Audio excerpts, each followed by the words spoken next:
வணக்கம்.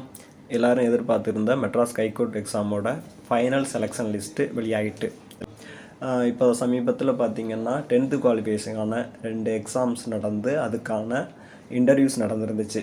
ஒரு exam driver exam, அதுக்கான ஸ்கில் டெஸ்ட் இன்டர்வியூ நடந்துருச்சு. அடுத்து பார்த்திங்கன்னா junior bailiff, senior bailiff, examiner, reader, xerox operator அந்த எக்ஸாமுக்கான இன்டர்வியூ.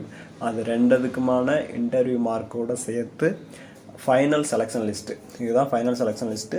இதில் உள்ளவங்க போஸ்டிங்கில் ஜாயின் பண்ணோம். அந்த ஃபைனல் செலெக்ஷன் லிஸ்ட்டு ரிலீஸ் ஆகிட்டு, அது மட்டும் இல்லாமல் வெயிட்டிங் லிஸ்ட்டும் விட்டுருக்காங்க. சரிங்களா? இது மெட்ராஸ் ஹைகோர்ட் வெப்சைட்டில் பார்த்துக்கலாம்.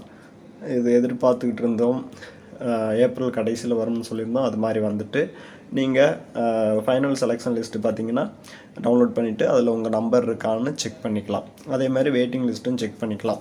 டிரைவருக்கும் வந்துட்டு, examiner, reader, junior bailiff, senior பெய்லிஃபுக்கும் வந்துட்டு. சரிங்களா? இதுக்கு அடுத்து பார்த்திங்கன்னா விரைவில் அந்த ஓஏ அந்த மாதிரியான ப்ராக்டிக்கல்ஸ் உள்ள எக்ஸாமுக்கான ப்ராக்டிக்கல் செலெக்ஷன் லிஸ்ட்டு வெளியிடுவாங்கன்னு எதிர்பார்க்கலாம். சரிங்களா? இதில் எப்படி அந்த செலெக்ஷன் லிஸ்ட்டில் நம்ம பார்க்குறதுனா, அந்த list of candidates provisionally selected and wait listed for post for examiner ரீடர்னு இருக்கும். அதை நீங்கள் கிளிக் பண்ணிங்கன்னா டவுன்லோட் ஆகிடும்.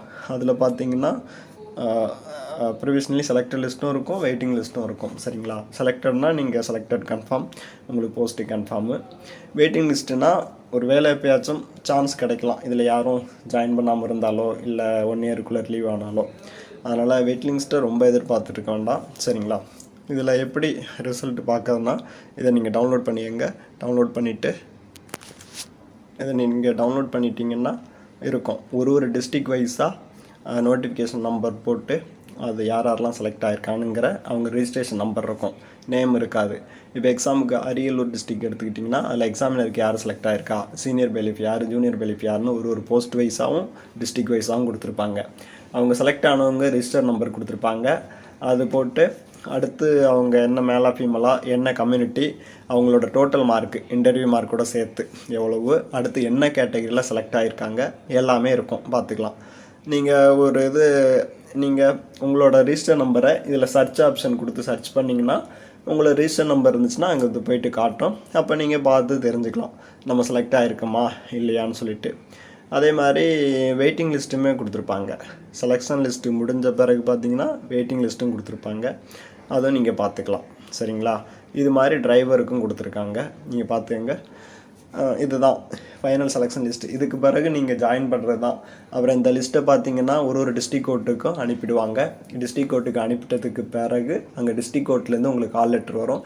அதுக்கப்புறம் நீங்கள் அவங்க சொல்கிற நாளில் போயிட்டு ஒரு ஃபார்மலாக ஒரு சர்டிஃபிகேட் வெரிஃபிகேஷன் டிஸ்ட்ரிக் கோர்ட்டில் நடக்கும், அங்கே போவீங்க. அங்கே போன மாதிரி உங்களுக்கு அப்பாயின்மெண்ட் ஆர்டர் கொடுப்பாங்க. அதுதான் நீங்கள் அந்த டிஸ்ட்ரிக் கோர்ட்லையா இல்லை அந்த டிஸ்ட்ரிக் கோர்ட்டில் உள்ள வேறு சப் கோர்ட்டில் ஜாயின் பண்ணுறீங்களாங்கிற அந்த டீட்டெயில்ஸ் இருக்கும், எங்கே ஜாயின் பண்ண போகிறீங்கன்னு சொல்லிட்டு. மேக்ஸிமம் உங்களுக்கு அட்ரஸுக்கு பக்கத்தில் உள்ள கோர்ட்டே போடுவாங்க. என்ன கோர்ட்டு போட்டிருக்காங்களோ அந்த அப்பாயின்மெண்ட் ஆர்டர் அங்கே எடுத்துகிட்டு போயிட்டு ஜாயின் பண்ணிக்க வேண்டியதான். இதுக்கப்புறம் டிஸ்ட்ரிக் கோர்ட்லேருந்து செலக்ட் ஆனவங்களுக்கு கால் லெட்டர் வரும். அப்போ போயிட்டு நீங்கள் ஃபார்மலாக ஒரு சிவி அட்டன் பண்ணிவிட்டு, அது ஃபார்மாலிட்டி தான், அதில் ஒன்றும் இல்லை. கன்ஃபார்மாக நீங்கள் பர்மனன்ட் ஜாப் அங்கே போயிட்டு அப்பாயின்மெண்ட் ஆர்டர் வாங்கி ஜாயின் பண்ண வேண்டியதான். அதுவுமே சீக்கிரமே நடக்கும்.